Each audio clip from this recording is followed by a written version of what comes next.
Motorola বরাবরই ভালো লাগার মতো ফোন নিয়ে হাজির হয়।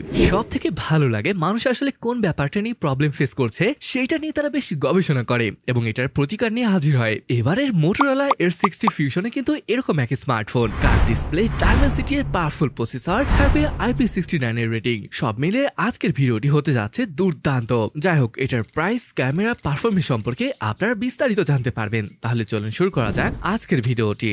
ডিজাইনে যদি বলি, এটার ব্যাক প্যানেলে ভেগান লেদার ব্যবহার করা হয়েছে, আর ক্যামেরা মডেলটি দেখেছেন কেমন জানি চমকাচ্ছে। আর হ্যাঁ, মোটরোলার লোগোটি ঠিক মাঝখান বরাবর বসানো হয়েছে। যেহেতু এটা ভেগান লেদারের তৈরি, সেই সাথে কিন্তু এটার ফ্রেম এবং ফ্রন্ট সব জায়গায় কার্ভ করা হয়েছে, তাই ইনহ্যান্ড ফিল কিন্তু অনেক ভালো পাওয়া যাবে। এই ডিসপ্লেটি জাস্ট কার্ভ নয়, মানে বর্তমান সময়ে যে কোয়াড কার্ভ ডিসপ্লে আছে না, ওগুলো খুবই সামান্য কার্ভ থাকে, বাট এটা segment based 45 degree curve display. আর এত বেশি কার্ভ ডিসপ্লে হয়, মিডলে যে ফ্রেমটি আছে এটা খুবই থিন। ইট ডেফিনেটলি লুকস প্রিমিয়াম। এটার ওয়েট দাঁড়িয়েছে 181 গ্রামের মতো। ভাই, কাজটা কি করেছে!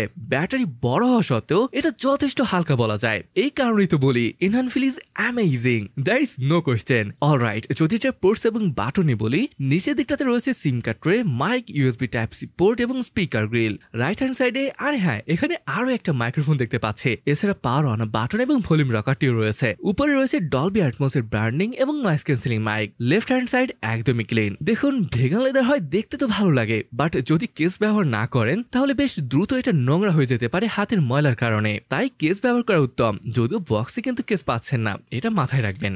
এখানে একটা জিনিস দেখে বেশ ভালো লাগলো, এটা বেস ভ্যারিয়েন্ট কিন্তু 8/128 দিয়ে শুরু হচ্ছে না, এটা শুরু হচ্ছে 8/256GB দিয়ে। এছাড়া টপ যে ভ্যারিয়েন্ট রয়েছে 12GB র্যাম এবং 256GB স্টোরেজ। আরো ভালো একটা ব্যাপার হলো, আপনি চাইলে SD কার্ডও কিন্তু ব্যবহার করতে পারবেন, কেননা এটাতে হাইব্রিড সিম কার্ড স্লট থাকবে। 256GB স্টোরেজ থাকার পরও কি আসলে SD কার্ডের দরকার আছে? এটা একটু কমেন্ট করে জানাবেন কিন্তু। চলুন এবার এই ডিভাইসটির ডিসপ্লেকে নিয়ে কথা বলি। ভাই, ডিসপ্লেটি কিন্তু দেখতে আসলে সুন্দর লাগছে। দেখতেই পাচ্ছেন কতটা কার্ভ করা হয়েছে। যাই হোক, এখানে থাকছে 6.7 ইঞ্চের 1.5K রেজলিউশন যুক্ত পিওএলইডি সুপার এইচডি ডিসপ্লে। এটা 10-bit ডিসপ্লে এবং এটি HD10+ ডিসপ্লে। এছাড়া সাপোর্ট রয়েছে 100% DCI-P3 এর এবং এখানে 120 Hz এর ফাস্ট রিফ্রেশ রেট রয়েছে। আর যদি এটার ব্রাইটনেসের কথা বলি, ভাই এটি এই সেগমেন্টের প্রথম কোন ফোন হবে যেখানে 4500 নিটস পিক ব্রাইটনেস রয়েছে। মানে বুঝতেই পারছেন কতটা ব্রাইট ডিসপ্লেটি। আর HB মোডে এটা 1400 নিটস এর মতো। আর ভাই, বেজেল গুলো একবার দেখেন কতটা পাতলা করেছে। চিনও খুবই পাতলা, আর এত পাতলা হয় এটার average screen to body ratio এসে দাঁড়িয়েছে 96.3% এর মতো। আমার কাছে মনে হয় এত বেশি স্ক্রিন টু বডি রেশিও অন্য কোনো ফোনে দেখিনি। চলুন এই ডিভাইসটার স্পেসিফিকেশনের কথা বলি। এই ফোনটি হতে যাচ্ছে প্রথম কোন ফোন যেখানে MediaTek Dimensity 7400 চিপকে ব্যবহার করা হয়েছে। আর এই নতুন চিপটার আন্তঃ স্কোরটা যদি দেখেন, ভাই 7 লাখের উপরে এটার স্কোর আসছিল। হ্যাঁ, যদি H50 ফিউশনের ব্যাপারটা টানেন, ওইটার আন্তঃ স্কোর সম্ভবত 6,10,000 বা 20,000 এমনটা আসছিল। মানে বলতে পারেন কিছুটা আপগ্রেড আনা হয়েছিল। তবে আমার কাছে এখানে যে বিষয়টা একটু কমতে বলে মনে হয়েছে সেটা হলো এটার স্টোরেজ টাইপ। হ্যাঁ, যদি এটা UFS 3.1 হতো ভালো হতো, বাট না, রয়েছে 2.1 এবং র্যাম টাইপ LPDDR4X। যেমনটা বললাম, এখানে বড় সাইজের ব্যাটারি ব্যবহার করা হয়েছে। কারণটা হলো এখানে 5500 mAh এর ব্যাটারির সাথে পাচ্ছেন 68 ওয়াটের চার্জিং। মানে বেশ আরামে 1-1.5 দিন চলে যাবে যদি আপনি নর্মাল ইউজার হন। পারফরমেন্সের ব্যাপারে যাওয়ার আগে বলে রাখি, এটা আসলে একদম গেমিং ফোন নয়। তারপরও PUBG এর মতো গেমটি 60 FPS খেলতে পারবেন। যদিও জেনশিন ইম্প্যাক্ট গেমটি অ্যাভারেজ 30 FPS পর্যন্ত পাওয়া যাচ্ছিল।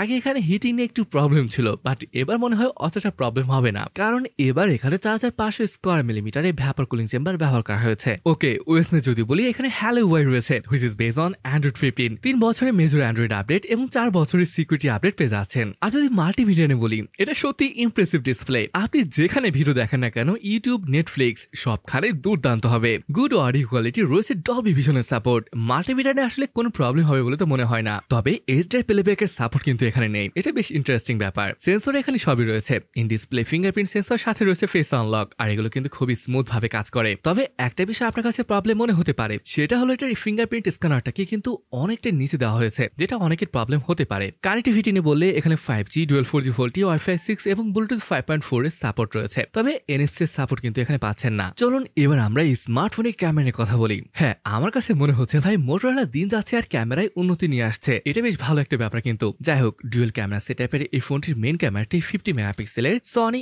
LYT 700C সেন্সর, সেকেন্ডারি সেন্সরটি 13 মেগাপিক্সেলের যেটা আল্ট্রা ওয়াইড এবং ম্যাক্রো উভয় কাজে করতে পারে। ফ্রন্টে পাচ্ছেন 32 মেগাপিক্সেলের সেলফি ক্যামেরা। আর ভালো ব্যাপার হলো এগুলোর সবগুলো সেন্সর দিয়ে 4K 30 fps শুট করতে পারবেন। আর ভাই ফটোগুলো যদি একবার দেখেন, বিশেষ করে HDR ফটোগুলোর এটার কালার স্কিন টোন সত্যি ভালো ছিল। আর একটা জিনিস হয়তো লক্ষ্য করেছেন, এখানে কিন্তু মনে হচ্ছে 3টা সেন্সর রয়েছে, তবে একটা কোনো ক্যামেরা সেন্সর নয়, এটা আসলে অ্যাম্বিয়েন্ট সেন্সর। এটা শুধু ডিজাইনের ক্ষেত্রে দেয়নি, এটা ছবি তোলার সময় বাইরে কেমন আলো রয়েছে সেটার প্রসেসিং কেমন হবে তা ইনপুট করে। গাইস, যেমনটা বললাম এখানে IP69 এর রেটিং রয়েছে। এছাড়া ডিসপ্লেটিকে প্রোটেক্ট করছে কর্নিং গোরিলা গ্লাস 7i। এটা ছাড়াও এখানে রয়েছে military grade STD 810H certified, মানে এটা বেশ ড্রাইভেবল একটা ফোন, বুঝতেই পারছেন। এছাড়াও এখানে দেখতে পাচ্ছেন বেশ কয়েকটি কালার অপশন রয়েছে ফোনটির। গাইস, এটার বেস ভ্যারিয়েন্টের প্রাইস মোটামুটি 23,000 রুপি পড়বে, যাকে কনভার্ট করলে দাঁড়াচ্ছে প্রায় 32,000 টাকার মতো। আসলে ফোনটি নিয়ে যারা হেভি গেম করতে যাচ্ছেন এটা আসলে তাদের জন্য নয়, তবে হালকা গেমিং, দুর্দান্ত একটা ডিসপ্লে, ক্লিন UI, বড় ব্যাটারি এবং মোটামুটি ডিসেন্ট একটা ক্যামেরা পারফরমেন্স চাচ্ছেন তাদের জন্য এটা ভালো একটা অপশন হতে পারে। তো গাইস, এই ছিল আজকের ভিডিওটি।